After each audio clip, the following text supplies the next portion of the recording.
ਭਾਰਤ ਦੀ ਕੇਂਦਰ ਸਰਕਾਰ ਅਤੇ ਸੂਬਾ ਸਰਕਾਰਾਂ ਨੇ ਇੱਕ ਐਸਾ ਹਥਿਆਰ ਆਪਣੇ ਹੱਥ ਦੇ ਵਿੱਚ ਫੜਿਆ ਹੋਇਆ ਸੀ, ਉਸ ਦੀ ਇੰਨੀ ਗਲਤ ਵਰਤੋਂ ਕੀਤੀ ਜਾ ਰਹੀ ਸੀ, ਬਹੁਤ ਸਾਰੇ ਲੋਕਾਂ ਨੂੰ ਝੂਠਾ ਹੀ ਫਸਾਇਆ ਜਾ ਰਿਹਾ ਸੀ। ਉਸ ਮਸਲੇ ਤੇ ਸੁਪਰੀਮ ਕੋਰਟ ਨੇ ਸਰਕਾਰਾਂ ਦੀ ਖੂਬ ਖਿਚਾਈ ਕੀਤੀ ਹੈ ਤੇ ਨਵਾਂ ਫੈਸਲਾ ਸੁਣਾਇਆ।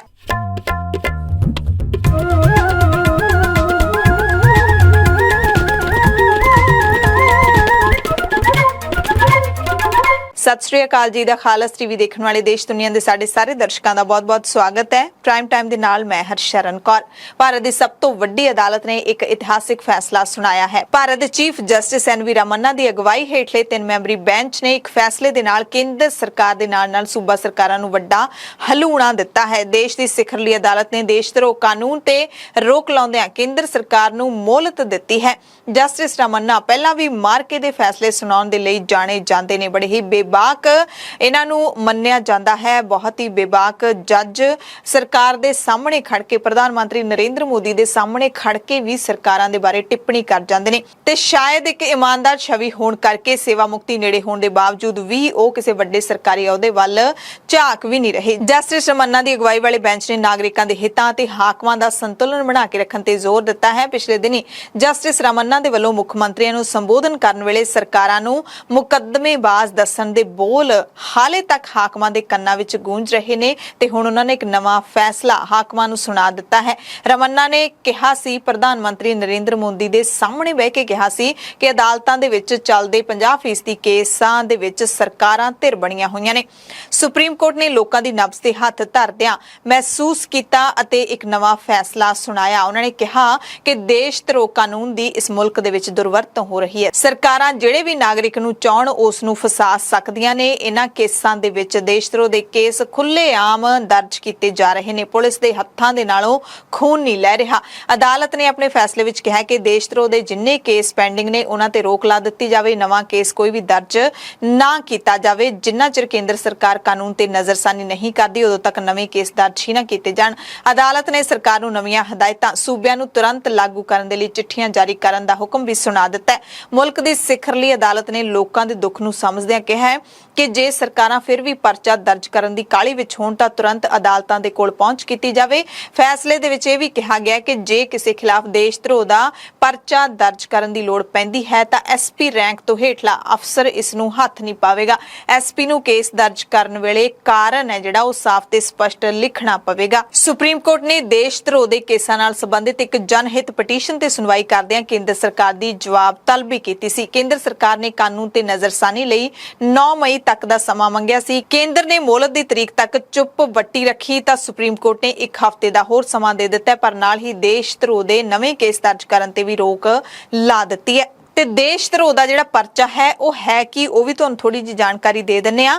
IPC ਦੀ ਧਾਰਾ 124A ਹੈ ਦੇਸ਼ ਧਰੋਹ ਦੇ ਵਾਸਤੇ। ਇਸ ਕਾਨੂੰਨ ਦੇ ਤਹਿਤ ਜੇ ਕੋਈ ਨਾਗਰਿਕ ਭਾਰਤ ਦੇ ਕਾਨੂੰਨ ਵੱਲੋਂ ਸਥਾਪਿਤ ਸਰਕਾਰ ਵਿਰੋਧੀ ਕੋਈ ਸਮੱਗਰੀ ਲਿਖਦਾ ਹੈ, ਬੋਲਦਾ ਹੈ ਜਾਂ ਕਿਸੇ ਵੀ ਰੂਪ ਵਿੱਚ ਦਰਸਾਉਂਦਾ ਹੈ, ਪ੍ਰਚਾਰ ਕਰਦਾ ਹੈ ਤਾਂ ਉਸ ਨੂੰ 3 ਸਾਲ ਤੋਂ ਲੈ ਕੇ ਜਾਂ ਵੱਧ ਤੋਂ ਵੱਧ ਉਮਰ ਕੈਦ ਦੀ ਸਜ਼ਾ ਹੋ ਸਕਦੀ ਹੈ। 3 ਸਾਲ ਤੋਂ ਲੈ ਕੇ ਉਮਰ ਕੈਦ ਤੱਕ ਦੀ ਸਜ਼ਾ ਹੋ ਸਕਦੀ ਹੈ। ਜੁਰਮਾਨਾ ਵੀ ਲਾਇਆ ਜਾ ਸਕਦਾ ਹੈ। ਕਿਸੇ ਮਾਮਲੇ ਵਿੱਚ ਦੋਨੇ ਵੀ ਹੋ ਸਕਦੇ ਨੇ। ਅੰਗਰੇਜ਼ੀ ਦੇ ਵਿੱਚ ਦੇਸ਼ ਧਰੋਹ ਦੇ ਮਾਮਲੇ ਨੂੰ ਸੈਡੀਸ਼ਨ ਕਿਹਾ ਜਾਂਦਾ ਹੈ, ਜਿਸ ਦਾ ਡਿਕਸ਼ਨਰੀ ਦੇ ਮਤਲਬ ਰਾਜ ਧਰੋਹ ਹੁੰਦਾ ਹੈ।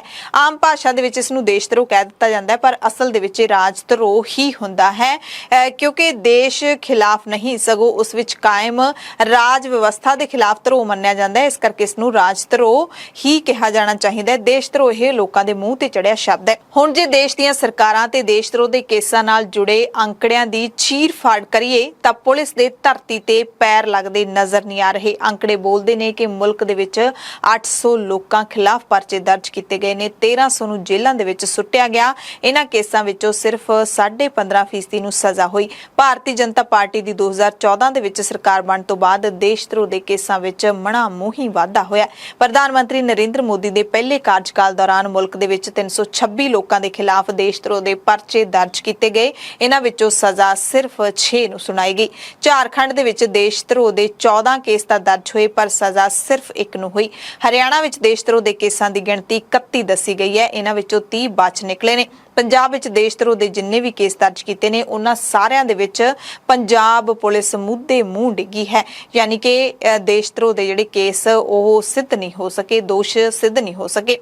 ਦੇਸ਼ ਦੀ ਕੌਮੀ ਰਾਜਧਾਨੀ ਦਿੱਲੀ ਵਿੱਚ 8 ਕੇਸ ਦਰਜ ਕੀਤੇ ਗਏ, ਪਰ ਪੁਲਿਸ ਕਿਸੇ ਵੀ ਕੇਸ ਦੇ ਵਿੱਚ ਚਾਰਜ ਸ਼ੀਟ ਦਾਇਰ ਨਹੀਂ ਕਰ ਸਕੀ। ਅਸਾਮ ਦੇ ਵਿੱਚ 54, ਕਰਨਾਟਕਾ ਵਿੱਚ 22 ਤੇ ਯੂਪੀ ਦੇ ਵਿੱਚ 28 ਜਣਿਆਂ ਦੇ ਵਿਰੁੱਧ ਕੇਸ ਦਰਜ ਕੀਤੇ ਗਏ, ਪਰ 2% ਤੋਂ ਵੱਧ ਕੇਸਾਂ ਵਿੱਚ ਪੁਲਿਸ ਚਲਾਨ ਪੇਸ਼ ਕਰਨ ਤੋਂ ਉਕਦੀ ਰਹੀ ਜਾਂ ਅਸਮਰੱਥ ਰਹੀ। ਆਮ ਤੌਰ ਤੇ ਹੁੰਦਾ ਹੈ ਕਿ ਦੇਸ਼ ਧਰੋਹ ਦਾ ਪਰਚਾ ਦਰਜ ਕਰਕੇ ਜੇਲ੍ਹ ਦੇ ਵਿੱਚ ਸੁੱਟ ਦਿਓ ਤੇ ਫਿਰ ਸੁਣਵਾਈ ਲੰਬੀ ਪਾਈ ਜਾਓ, ਕਿਉਂਕਿ ਪੁਲਿਸ ਦੇ ਕੋਲ ਸਾਬਤ ਕਰਨ ਨੂੰ ਕੁਝ ਨਹੀਂ ਹੁੰਦਾ ਤੇ ਇਹਨਾਂ ਲੋਕਾਂ ਨੂੰ ਬਿਨਾਂ ਕਿਸੇ ਕਸੂਰ ਤੋਂ ਜੇਲ੍ਹਾਂ ਦੇ ਵਿੱਚ ਸੜਨਾ ਪੈਂਦਾ ਹੈ। ਇਸੇ ਕਰਕੇ ਸੁਪਰੀਮ ਕੋਰਟ ਨੂੰ ਸ਼ਾਇਦ ਸਰਕਾਰਾਂ ਨੂੰ ਤਾੜਨਾ ਕਰਨੀ ਪਈ ਹੈ। ਇਸ ਮਸਲੇ ਦੇ ਉੱਤੇ ਕਾਂਗਰਸ ਅਤੇ ਬੀਜੇਪੀ ਲੀਡਰ ਵੀ ਆਪਸ ਦੇ ਵਿੱਚ ਭਿੜਦੇ ਦਿਖਾਈ ਦਿੱਤੇ। ਸਾਬਕਾ ਕੇਂਦਰੀ ਮੰਤਰੀ ਅਤੇ ਕਾਂਗਰਸ ਦੇ ਲੀਡਰ ਪੀ ਚਿਦੰਬਰਮ ਨੇ ਕੇਂਦਰੀ ਕਾਨੂੰਨ ਮੰਤਰੀ ਕਿਰਨ ਰਿਜਿਜੂ ਨੂੰ ਲਕਸ਼ਮਣ ਰੇਖਾ ਦੀ ਟਿੱਪਣੀ ਨੂੰ ਲੈ ਕੇ ਘੇਰਿਆ। ਦਰਅਸਲ ਜਿਵੇਂ ਹੀ ਸੁਪਰੀਮ ਕੋਰਟ ਦਾ ਬੁੱਧਵਾਰ ਨੂੰ ਇਹ ਹੁਕਮ ਆਇਆ ਤਾਂ ਕਿਰਨ ਰਿਜਿਜੂ ਨੇ ਕਿਹਾ ਸੀ ਕਿ ਅਦਾਲਤ ਨੂੰ ਵਿਧਾਨ ਸਭਾ ਅਤੇ ਸਰਕਾਰ ਦਾ ਸਨਮਾਨ ਕਰਨਾ ਚਾਹੀਦਾ ਹੈ। ਰਿਜਿਜੂ ਨੇ ਇਹ ਵੀ ਕਿਹਾ ਸੀ ਕਿ ਸਰਕਾਰਾਂ ਨੂੰ ਵੀ ਅਦਾਲਤਾਂ ਦਾ ਸਨਮਾਨ ਕਰਨਾ ਚਾਹੀਦਾ ਹੈ। ਦੋਵਾਂ ਦੇ ਕਾਰਜ ਖੇਤਰ ਵੀ ਨਿਸ਼ਚਿਤ ਨੇ, ਇਸ ਕਰਕੇ ਦੋਵਾਂ ਚੋਂ ਕਿਸੇ ਨੂੰ ਵੀ ਲక్ష్మణ ਰੇਖਾ ਤੋਂ ਪਾਰ ਨਹੀਂ ਜਾਣਾ ਚਾਹੀਦਾ। ਤੇ ਰਿਜਿਜੂ ਦੀ ਇਸ ਟਿੱਪਣੀ ਤੇ ਪੀ ਚਿਦੰਬਰਮ ਨੇ ਸਵਾਲ ਚੁੱਕਦੇ ਹੋਏ ਕਿਹਾ ਕਿ ਭਾਰਤ ਦੇ ਕਾਨੂੰਨ ਮੰਤਰੀ ਨੂੰ ਲక్ష్మణ ਰੇਖਾ ਨੂੰ ਮਨਮਾਨੇ ਢੰਗ ਨਾਲ ਖਿੱਚਣ ਦਾ ਕੋਈ ਅਧਿਕਾਰ ਨਹੀਂ ਹੈ। ਉਹਨਾਂ ਨੂੰ ਸੰਵਿਧਾਨ ਦੀ ਧਾਰਾ 13 ਨੂੰ ਪੜ੍ਹ ਲੈਣਾ ਚਾਹੀਦਾ ਹੈ। ਚਿਦੰਬਰਮ ਨੇ ਵੀ ਲਿਖਿਆ ਕਿ ਵਿਧਾਨ ਸਭਾ ਕਾਨੂੰਨ ਨਹੀਂ ਬਣਾ ਸਕਦੀ, ਨਾ ਹੀ ਉਸ ਕਾਨੂੰਨ ਨੂੰ ਕਾਨੂੰਨ ਦੀ ਕਿਤਾਬ ਵਿੱਚ ਦਰਜ ਰਹਿਣਾ ਚਾਹੀਦਾ ਹੈ ਜੋ ਮੌਲਿਕ ਅਧਿਕਾਰਾਂ ਦੀ ਉਲੰਘਣਾ ਕਰਦਾ ਹੋਵੇ। ਦਿਲਚਸਪ ਗੱਲ ਇਹ ਵੀ ਤੁਹਾਨੂੰ ਦੱਸ ਦਿੰਨੇ ਆ, ਪਤੇ ਦੀ ਗੱਲ ਦੱਸ ਦਿੰਨੇ ਆ ਕਿ ਦਿੱਲੀ ਦੀਆਂ ਬਰੂਹਾਂ ਤੇ ਜਿਹੜਾ ਕਿਸਾਨਾਂ ਦਾ ਮੋਰਚਾ ਚੱਲਿਆ, ਵੱਡਾ ਸੰਘਰਸ਼ ਚੱਲਿਆ, ਉਸ ਦੌਰਾਨ ਕੇਂਦਰ ਸਰਕਾਰ ਦੇਸ਼ ਧਰੋਹ ਦੇ ਪਰਚੇ ਦਰਜ ਕਰਨ ਦੀਆਂ ਗਿੱਦੜ ਭਵਕੀਆਂ ਮਾਰਦੀ ਰਹੀ ਸੀ। ਹਰਿਆਣਾ ਵਿੱਚ ਤਾਂ ਵਿਧਾਨ ਸਭਾ ਦੇ ਸਪੀਕਰ ਵਿਰੁੱਧ ਪ੍ਰਦਰਸ਼ਨ ਕਰਨ ਵੇਲੇ ਕਿਸਾਨਾਂ ਦੇ ਖਿਲਾਫ ਦੇਸ਼ ਧਰੋਹ ਦਾ ਪਰਚਾ ਦਰਜ ਵੀ ਕਰ ਲਿਆ ਸੀ, ਜਿਸ ਦੇ ਖਿਲਾਫ ਕਿਸਾਨਾਂ ਨੇ ਸੰਘਰਸ਼ ਵਿੱਢ ਲਿਆ ਸੀ।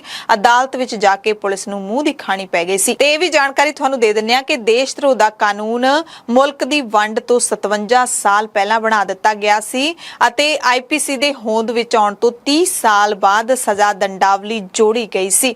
ਦੇਸ਼ ਦੀਆਂ ਵੱਖ-ਵੱਖ ਪਾਰਟੀਆਂ ਨੇ ਸੁਪਰੀਮ ਕੋਰਟ ਤੋਂ ਕਾਨੂੰਨ ਤੇ ਰੋਕ ਲਾਉਣ ਦੀ ਥਾਂ ਇਸ ਨੂੰ ਖਾਰਜ ਕਰਨ ਦੀ ਮੰਗ ਕੀਤੀ।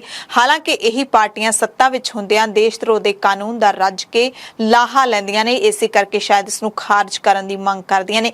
ਅੰਗਰੇਜ਼ ਤਾਂ ਦੇਸ਼ ਧਰੋਹ ਦੇ ਕਾਨੂੰਨ ਨੂੰ ਆਜ਼ਾਦੀ ਲਈ ਵਿੱਢੇ ਸੰਘਰਸ਼ ਨੂੰ ਠਿੱਬੀ ਲਾਉਣ ਲਈ ਲੈ ਕੇ ਆਏ ਸੀ, ਇਹਦੀ ਵਰਤੋਂ ਵੀ ਕਰਦੇ ਰਹੇ, ਪਰ ਅੱਜ ਦੇ ਸਮੇਂ ਵਿੱਚ ਭਲਾ ਦੇਸ਼ ਧਰੋਹ ਦੀ ਕੀ ਲੋੜ ਰਹਿ ਗਈ ਹੈ? ਜਦੋਂ ਦੇਸ਼ ਆਪਣਾ ਹੈ, ਮੁਲਕ ਆਪਣਾ ਹੈ, ਇਸ ਦੇ ਵਿੱਚ ਵਸਦੇ ਲੋਕ ਆਪਣੇ ਨੇ, ਤਾਂ ਫਿਰ ਇੱਥੇ ਜਿਹੜੇ ਅੰਗਰੇਜ਼ਾਂ ਵਾਲਾ ਵਿਵਹਾਰ ਕਿਉਂ ਕੀਤਾ ਜਾਂਦਾ ਹੈ? ਇਹ ਸਵਾਲ ਲਾਜ਼ਮੀ ਤੌਰ ਤੇ ਉੱਠਦਾ ਹੈ।